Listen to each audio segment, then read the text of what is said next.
दादा मला आपलं नाव सांगा आणि आपलं गाव कुठलं? माझं नाव कैलास सयाजी भगत राजुरी राजुरी. पुरंदर. काय सध्या गावातलं वातावरण कसं आहे? सध्या गावाच्या वतीने प्रथमतः अजितदादा यांना भावपूर्ण श्रद्धांजली वाहतो.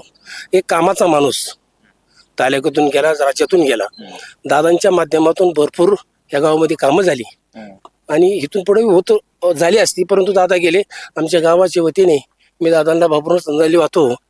आणि आज ह्या ठिकाणी गावाची कंडिशन म्हणतं बेसर मासर घरामध्ये अतिशय दुःखद, म्हणजे कोणताही माणूस फ्रंटला येऊन काम करण्याची त्याची विचार आली नाही. परंतु नियमानुसार इलेक्शन होणारच आहे, मतदान करावंच लागल. परंतु मतदान करत असताना माणसानी माणूस पाहून, कामाचा माणूस पाहून मतदान करावं. आज दिल्लीपासून ते गल्लीपर्यंत भाजपचं सरकार आहे. आता आपण कोणत्याही माणसाला मतदान केलं, घड्याळाला करा, पंजाला करा, पण तो माणूस कुठं जातोय? भाजपपाशी जातोय. त्यापेक्षा ह्यांच्या थ्रू न जाता डायरेक्ट भाजपलाच मतदान करावं असं मला वैयक्तिक मत वाटतं. पण मग जेव्हा आपण स्थानिक स्वराज्य संस्थांचा विचार करतो तेव्हा स्थानिक उमेदवार देखील तेवढे कार्यक्षम असणं महत्वाचं असतं. कार्यक्षम असणं बरोबर आहे, परंतु भाजपचं सरकार असताना भाजपला आमची अशी शेतकऱ्यांची विनंती आहे की तुम्ही शेतकऱ्यांचा विषय,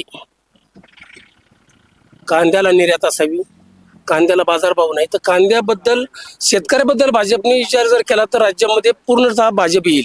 पण जोपर्यंत भाजप सरकार शेतकऱ्यांचा विचार करत नाही तोपर्यंत भाजपने किती जरी प्रयत्न केला तरी पूर्ण त्या ठिकाणी ताबा करू शकत नाही. प्रथमतः शेतकऱ्यांचा विचार करावा ही गावाच्या वतीने, शेतकऱ्याच्या वतीने कळकळीची विनंती आहे भाजप सरकारला, जे कोण नेते असतील ते. असं माझं वैयक्तिक मत आहे.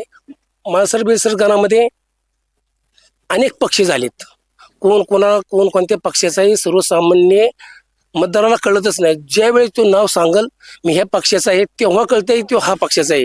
त्यामुळं आज मतदानाची अतिशय बिकट परिस्थिती निर्माण झालेली आहे.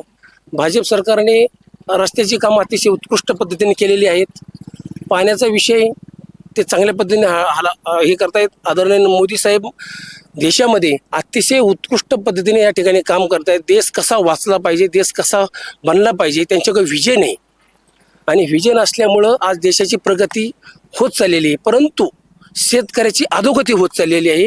ही शेतकऱ्याची अधोगती जर टाळायची असेल तर बाहेर आंतरराष्ट्रीय मार्केटमध्ये शेतकऱ्यांच्या मालाला बाजारभाव द्यावा अशी आम्हाला आमच्या शेतकऱ्याच्या वतीने आमची इच्छा आहे. धन्यवाद. ओके.